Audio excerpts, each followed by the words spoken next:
India, सच सबसे पहले सबसे तेज।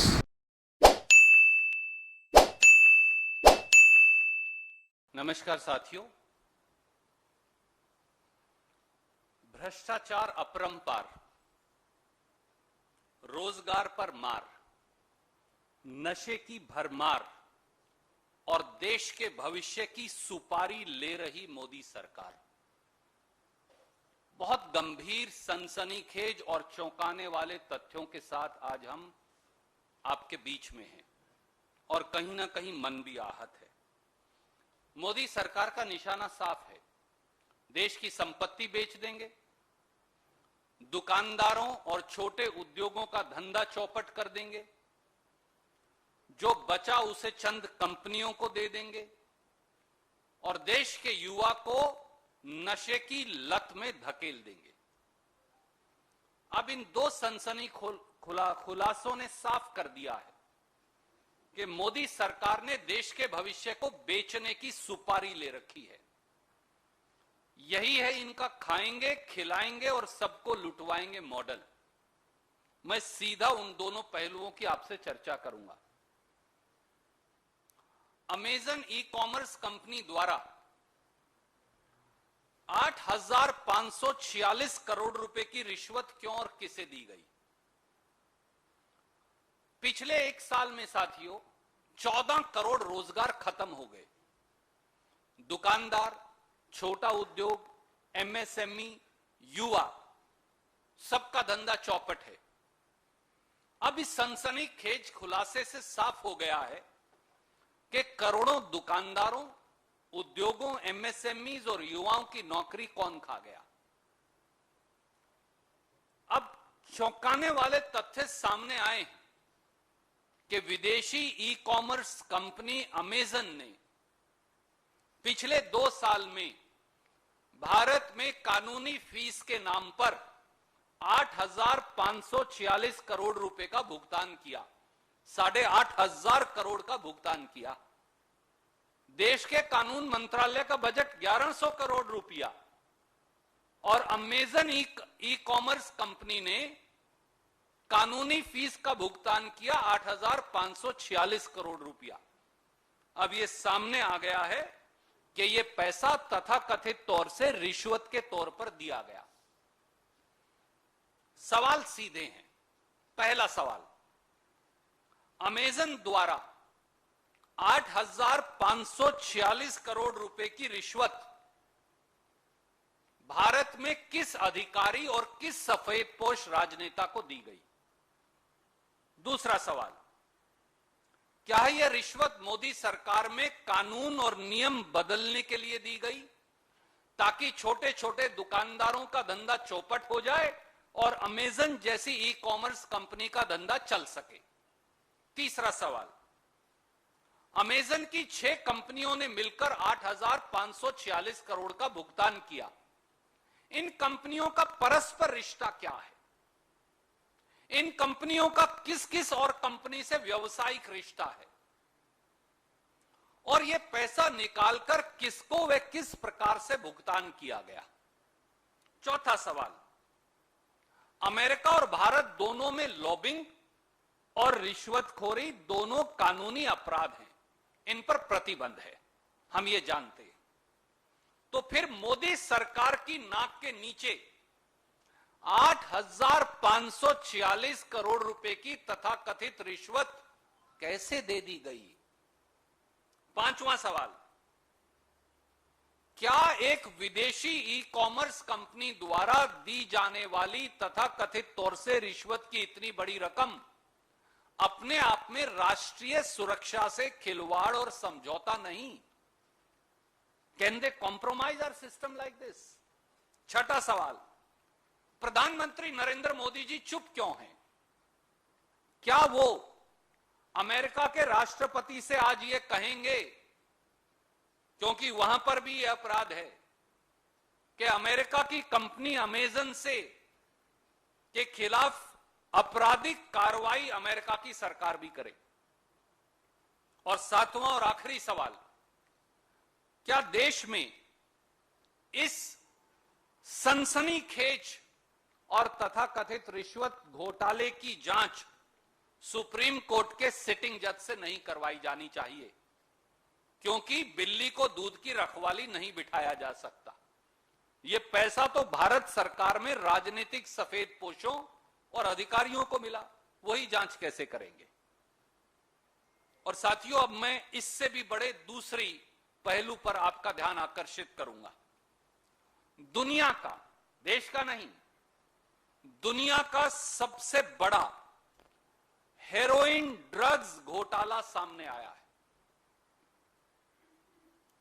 1,75,000 करोड़ रुपया, चौंकिए मत, 1,75,000 करोड़ रुपए के 25,000 किलो हेरोइन ड्रग्स कहां गए? 25,000 kilo. I am again repeating with a sense of responsibility. दोस्तों, हम सब ने देखा कि हाल में ही अडानी मुद्रा पोर्ट पर 3,000 किलो हेरोइन ड्रग्स, जिसकी कीमत 21,000 करोड़ रुपया आंकी गई, वो पकड़े गए। पर जो पकड़े नहीं गए वो क्या है? आज के समाचार पत्रों के मुताबिक अडानी मुद्रा पोर्ट गुजरात पर जून 2021 में भी इसी प्रकार 25 टन यानी 25,000 kilo heroin drugs semi cut telecom powder blocks के नाम से आए थे। वो भी आंध्र प्रदेश की उसी कंपनी के नाम से आए जिसने 3,000 किलो हेरोइन ड्रग्स भी अडानी मुद्रा पोर्ट से सेमी कट टेलीकॉम पाउडर के नाम से मंगाए थे। कंपनी भी वही है। इन 25,000 किलो हेरोइन ड्रग्स की कीमत 1,75,000 करोड़ रुपया है। और हेरोइन ड्रग्स की यह खेप अडानी मुद्रा पोर्ट पर आई और वहां से देश में चली गई, पकड़ी ही नहीं गई। आज ये 25,000 किलो हेरोइन ड्रग्स, जिसकी कीमत 1,75,000 करोड़ रुपया है, आज देश के युवाओं को नशे में नष्ट करने में लगी है। याद करिए, जुलाई 2021 में भी छोटी थी चाहे 354 किलो हेरोइन 2500 करोड़ की लागत की दिल्ली पुलिस ने भी पकड़ी थी। मई 2021 में भी दिल्ली पुलिस ने 125 किलो हेरोइन पकड़ी थी। इसके मतलब क्या है साथियों? इसका मतलब यह है कि देश में एक बहुत बड़ा ड्रग कार्टेल है जो सरकार की नाक के नीचे फल फूल रहा है। सवाल यह है कि देश में वो मगरमच्छ कौन है जो 21,000 करोड़ और 1,75,000 करोड़ के हेरोइन ड्रग्स मंगवा रहा है और बेच रहा है। जिस आशी ट्रेडर्स के नाम पर आयात निर्यात का लाइसेंस लिया गया, वो तो अब कहा जा रहा है कि वो तो कोई छोटे मोटे एजेंट्स हैं जिन्हें 10-15 लाख का कमीशन मिला था। यानी ड्रग कार्टेल और उसके माफिया खुले घूम रहे हैं।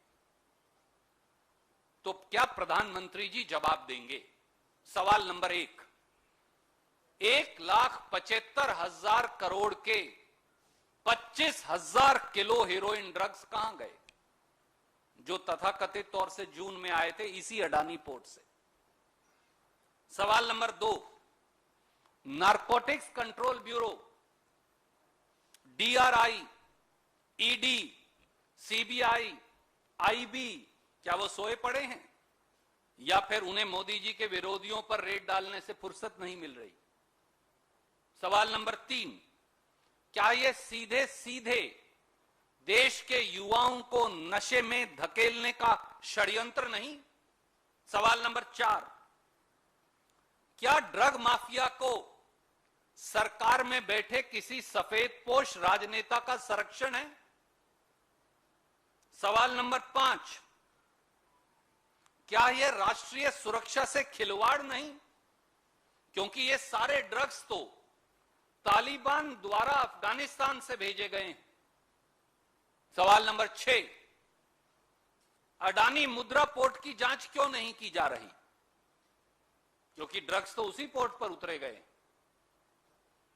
सवाल नंबर 7, क्या प्रधानमंत्री और सरकार देश की सुरक्षा में फेल हो गए हैं? तो फिर क्या ऐसे में पूरे मामले की जांच सुप्रीम कोर्ट के सिटिंग जजेस के कमीशन से नहीं होनी चाहिए? ये देशद्रोह से कम कुछ नहीं। 1,75,000 करोड़ के ड्रग्स जून 2021 में आ गए, आपको मालूम ही नहीं। ये कैसे हो सकता है? और ये बताइए साहब, विजयवाड़ा की कंपनी आंध्र प्रदेश के पोर्ट से ड्रग्स मंगवाए, वहां पकड़े जाएं तो समझ में आ सकता है। गोवा से मंगवाए तो समझ में आ सकता है, वहां भी पोर्ट है। तिरुवनंतपुरम में भी पोर्ट है। वो गुजरात से क्यों मंगवा रहे हैं आकर? ये क्या माजरा है? इसकी भी जांच होनी चाहिए। कोई भी सवाल आप पूछना चाहें तो स्वागत है।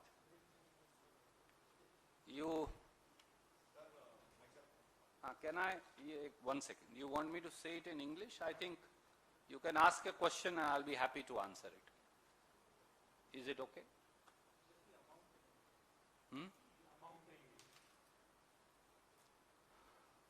The layers of corruption, the unpardonable conspiracy of pushing India's youth into a cycle of drugs, the loss of crores of jobs,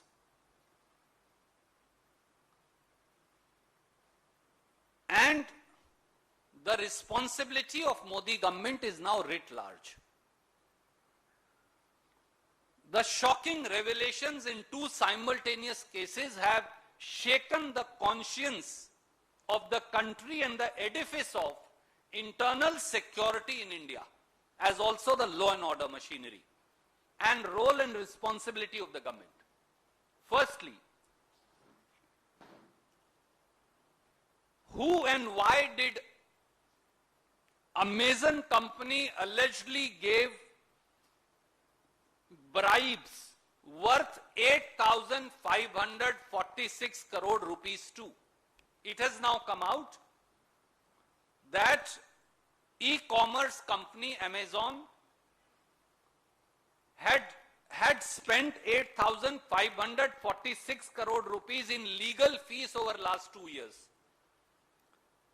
India's law ministry annual budget is 1,100 crores. How can a company's budget be almost 9,000 crore in legal fees? It has now come out that this was money being given as bribe. So the question is very simple. The so-called alleged bribery of rupees 8,546 crore rupee was being given to who in Modi government? Who received this money? Was this money given to annihilate the trade and business of crores of small shopkeepers, small MSMEs and traders, so that companies like e-commerce company like Amazon could take away their businesses and livelihood? 6 companies of Amazon have paid this 8,546 crore rupees of alleged bribes. What is their interrelationship? Who did they trade with? What is their business relationship with many other companies? And how and why was this bribe being given?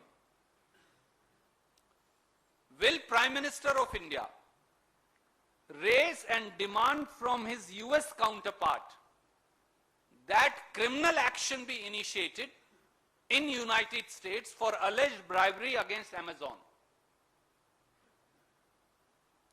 Will Prime Minister of India answer that is this not a serious breach of national security?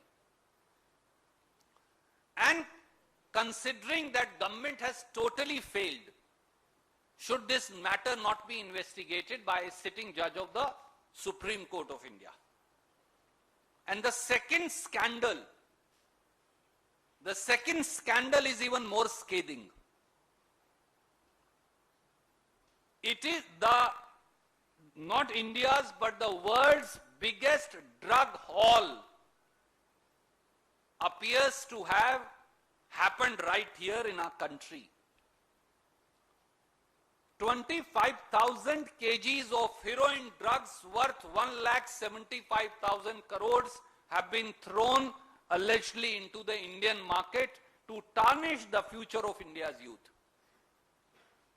We also as to how 3,000 kgs of heroin valued at 21,000 crore was caught from Adani Mudra port in Gujarat.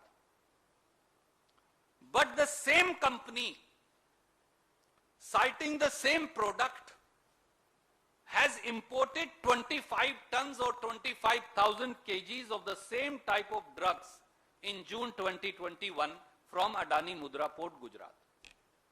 The value of these drugs is 1,75,000 crore. The biggest ever in the history of the world, perhaps.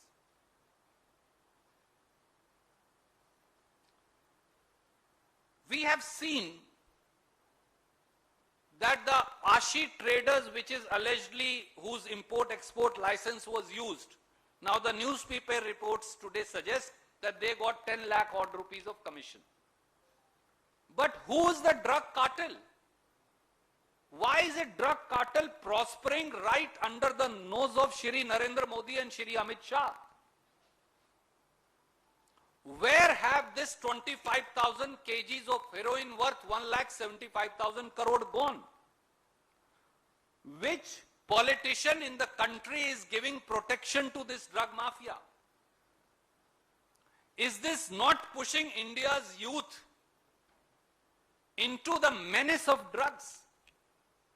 Where are those drugs now? And is it not a breach of national security for these drugs came from and are connected to Taliban and Afghanistan? Why has Adani Mudra port not been investigated? And considering that Narcotics Control Bureau, DRI, ED, CBI, IB, Home Ministry, everybody was sleeping. How can the drugs then come in such large quantities? And should this matter now not be investigated by a special commission of sitting judges of the Supreme Court of India and a special SIT being put at their disposal? These are the questions. Thank you. You were asking, so we'll go with you first. No, please have a seat. No?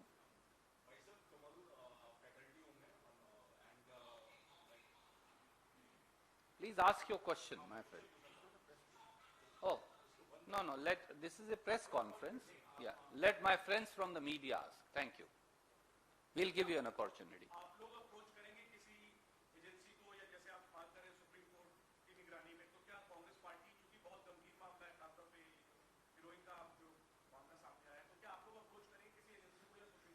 आदरणीय मित्र, ये दोनों मामले बहुत गंभीर हैं। एक विदेशी e commerce company तथाकथित तौर से 8,546 करोड़ की रिश्वत भारत सरकार को दे दे। स्वाभाविक तौर से ये आपको तो या मुझे तो नहीं दी गई, या किसी क्लर्क या चपड़ासी को भी नहीं दी गई। 9,000 करोड़ रुपया तो जो दिल्ली में सबसे ऊंचे ओहदे पर बैठे लोग हैं उन्होंने लिया होगा, और 1,75,000 करोड़ के ड्रग्स आ जाएं एक प्राइवेट पोर्ट से, अडानी मुद्रा पोर्ट गुजरात से, तो सरकार कहां है? ऐसा लगता है यहां तो बाढ़ ही खेत को खा रही है, और बिल्ली दूध की रखवाली नहीं, बिल्ली ने तो दूध पी लिया। तो न्याय कौन करेगा? और माफ कीजिए, ये कांग्रेस बनाम भाजपा नहीं, ये इस देश के युवाओं के भविष्य का सवाल है, इस देश के करोड़ों दुकानदारों के धंधे का सवाल है। अगर वो सब चौपट हो जाएगा तो फिर देश कैसे बचेगा?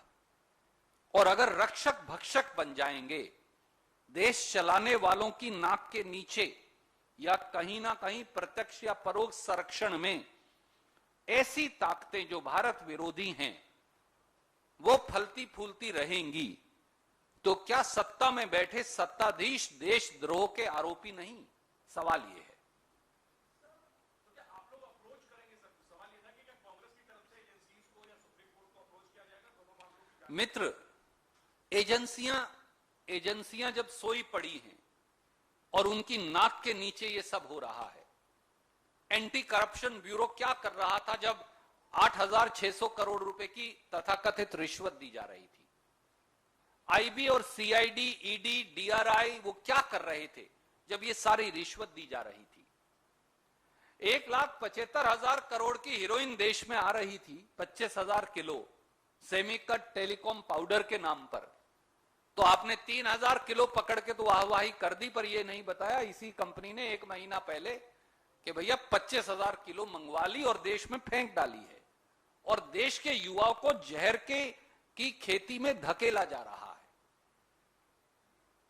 तो इसलिए अब प्रधानमंत्री को जवाब देना चाहिए सबसे पहले, अगला कदम उसके बाद होगा। मैम,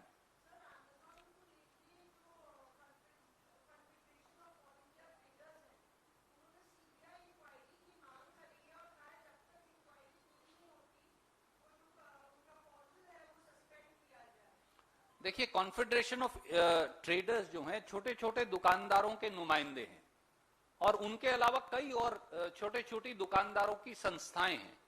ये सब पीड़ित हैं, ये सब विचलित हैं। पर मैं उन मित्रों को भी ये कहूंगा, खंडेलवाल जी जो उनके अध्यक्ष हैं, कई बार वो भारतीय जनता पार्टी के भी मित्रता बरतते रहे हैं, मैं उन्हें भी विनम्र अनुरोध करूंगा, अब तो इन्होंने आपके धंधे पर आक्रमण कर दिया है, अब तो आपकी रोजी रोटी पर हमला बोल दिया है। और सीबीआई इंक्वायरी कैसे करेगी जब सीबीआई को मालिकों के खिलाफ इंक्वायरी करनी? सीबीआई अपराधियों के खिलाफ तो इंक्वायरी कर सकती है, पर सीबीआई अपने मालिकों के खिलाफ इंक्वायरी कैसे करेगी? क्योंकि रिश्वत का पैसा अपराधियों ने नहीं लिया, रिश्वत का पैसा तो सरकार में बैठे लोगों ने लिया। इतनी बड़ी रकम 8,546 करोड़ की, आप समझ सकती हैं एक जिम्मेवार पत्रकार के तौर पर, यह किसी क्लर्क या बाबू ने नहीं ली होगी, ये तो सत्ताधारी सफेद पोशों और आला अधिकारियों के पास पैसा गया है। इसलिए उनकी जांच सीबीआई कैसे करेगी, मेरा यह मानना है। Any other question? Thank you.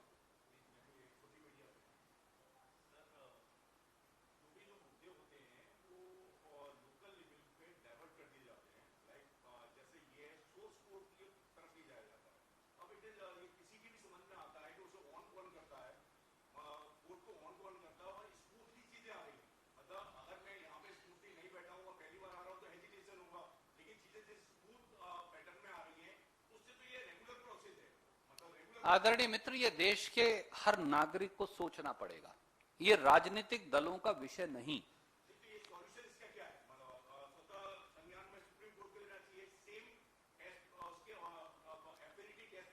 मैंने एक और आदरणीय मित्र ने एबीपी से यही सवाल पूछा था और मैंने पहले भी जवाब दिया है। सबसे पहले प्रधानमंत्री को इन दोनों मुद्दों पर आकर वक्तव्य देना चाहिए, पूरी क्लैरिफिकेशन तथ्य देश के समक्ष रखने चाहिए, क्योंकि ये मुद्दा देश की सुरक्षा से जुड़ा है।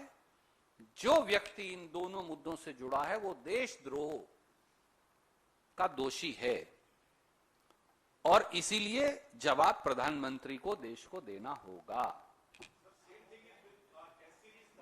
I will come to you. They have to give opportunity to others.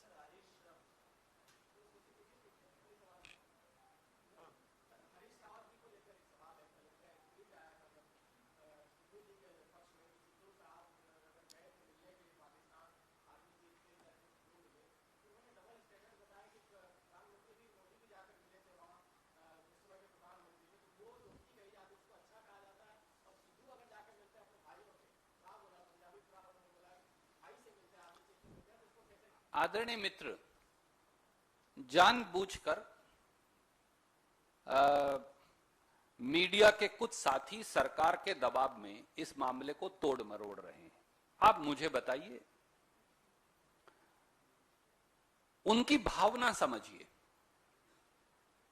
उन्होंने उदाहरण देकर यह कहा था कि अगर अमित शाह जी और मोदी जी बदमाश आईएसआई को जो देश में उग्रवाद फैलाता है उसे मेहमान के तौर पर पठानकोट एयरबेस की जांच के लिए बुलाएं, जो उग्रवादी हमला उन्होंने खुद करवाया वो तो ठीक और बाकी सब गलत।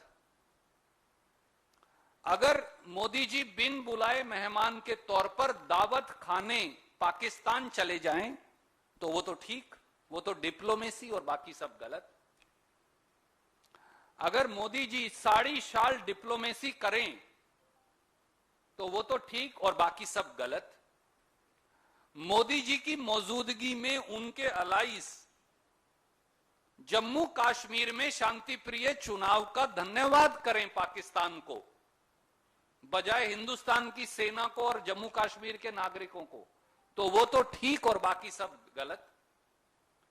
अगर मोदी जी की सांझी भाजपा की सरकार जम्मू कश्मीर में आसिफा अंदराबी को, जो मौलाना मसूद अजहर जैसे उग्रवादी के साथ एंटी इंडिया प्रचार पाकिस्तान जाकर करती है, उसे अपनी जम्मू कश्मीर की सरकार का चेहरा बना लें बेटी बचाओ का, तो मोदी जी तो ठीक बाकी सब गलत। अगर भारतीय जनता पार्टी और उनकी सरकार कुख्यात उग्रवादी मौलाना मसूद अजहर और जरगर को तालिबान को कांधार जाकर छोड़कर आए ससम्मान, तो भाजपा सरकार तो सही और बाकी सब गलत। तो इतना भी दोहरा मापदंड ना हो, उनकी भावना केवल ये थी। धन्यवाद।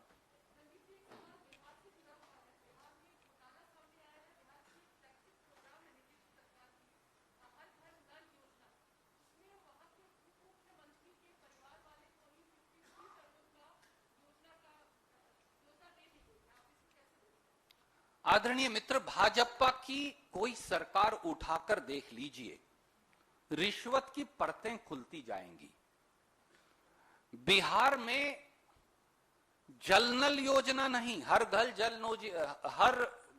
नल योजना नहीं, हर नेता ठेकेदारी का ठेका योजना बन गई है। हर नेता ठेका योजना। आप मुझे बताइए, भाजपा के नेता, भाजपा के विधायक दल के नेता, वहां के उप मुख्यमंत्री तारकिशोर प्रसाद साहब की बहू, उन्हीं के जिले जहां की वो नुमाइंदगी करते हैं कटिहार, उनके ब्रदर इन लॉ, उनके साथियों को 36 ठेके 56 करोड़ रुपए के दिए गए। और मोदी जी और नड्डा साहब और नीतीश बाबू कह रहे हैं सब ठीक है। क्या ऐसे उप मुख्यमंत्री को एक दिन भी पद पर बने रहने का अधिकार है? तारकिशोर प्रसाद साहब को इस्तीफा देना चाहिए या उन्हें पद मुक्त करना चाहिए? हुआ क्या है? हर घर नल योजना के तहत जो सामने सनसनीखेज खुलासा आया है वो ये है कि 2019-20 में 36 प्रोजेक्ट्स वो 9 पंचायतों में कटिहार जिले की पूजा कुमारी, जो उनकी पुत्र वधू हैं उप मुख्यमंत्री की, और जिनका पता और उप मुख्यमंत्री का पता एक है, उनका दोनों का पता है जेबी निकेतन, गेराबाड़ी रोड, मिर्चियावाड़ी चौक, कटिहार। उप मुख्यमंत्री का भी वही पता है, पुत्र वधू का भी वही पता है। उनको ये सारे ठेके दे दिए गए। इनकी कंपनी है एक और, Deep Kiran infrastructure private limited, जिसमें उनके brother in law Pradeep Kumar Bhagat और उनकी पत्नी किरण भगत जो हैं डायरेक्टर हैं, मालिक हैं, उनको ठेके दे दिए गए। एक और उनकी कंपनी है जीवन श्री इंफ्रास्ट्रक्चर प्राइवेट लिमिटेड, जिसमें तारकिशोर प्रसाद जी के सहयोगी प्रशांत चंद्र जायसवाल, ललित किशोर प्रसाद और संतोष कुमार डायरेक्टर हैं, उन्हें भी ठेके दे दिए गए।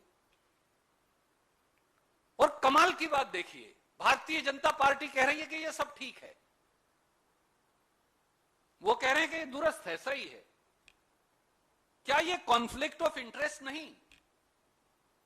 क्या इसके बाद उप मुख्यमंत्री को एक सेकंड भी अपने पद पर बने रहने का अधिकार है? क्या तारकिशोर प्रसाद साहब का उप मुख्यमंत्री पद से इस्तीफा नहीं होना चाहिए? क्या जेपी नड्डा जी को उनका इस्तीफा नहीं लेना चाहिए? क्या मोदी जी और अमित शाह जी को आगे बढ़कर भ्रष्टाचार के विरोध में नहीं बोलना चाहिए? क्या नीतीश कुमार जी को सांप क्यों सूंघ गया है? वो क्यों मुंह पर पट्टी लगाए बैठे हैं? क्या उन्हें कार्रवाई नहीं करनी चाहिए? भारतीय जनता पार्टी का नाम अब भयंकर घोटाला पार्टी रख देना चाहिए बदलकर, ऐसा लगता है। धन्यवाद।